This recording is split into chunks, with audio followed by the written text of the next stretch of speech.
कि अल्लाह जिसको अजाब देता है उससे इबादत की तौफीक छीन लेता है। बनी इसराइल में एक शख्स ने ये कहा, यार मैं इतने गुनाह करता हूं, अल्लाह मुझे अजाब नहीं देता।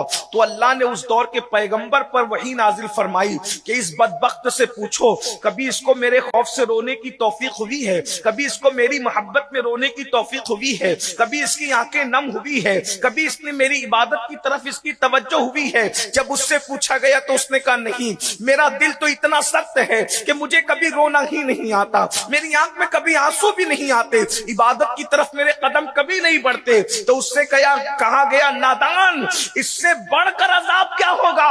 अल्लाह जिससे नाराज होता है उससे लुक्मा नहीं छीनता, अल्लाह जिससे नाराज होता है उससे इबादत की तौफीक छीन लेता है, अपनी मोहब्बत में रोने की तौफीक छीन लेता है।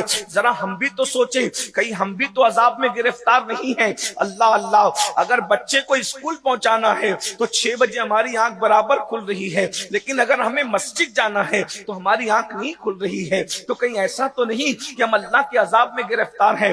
अजाब सिर्फ यही नहीं कि हथकड़ियां होगी, अजाब यही नहीं कि सिर्फ आग होगी, अजाब सिर्फ यही नहीं कि अल्लाह अकबर तबाही और बर्बादी होगी, इबादत की तौफीक का छीन जाना भी। बल्कि मैं तो कहता हूं, इबादत की तौफीक का छीन जाना ये बड़े अजाबों में से अजाब है, इसलिए कि कुदरत तौफीक नहीं दे रही आपको इबादत की, मतलब नाराजगी किस कदर है।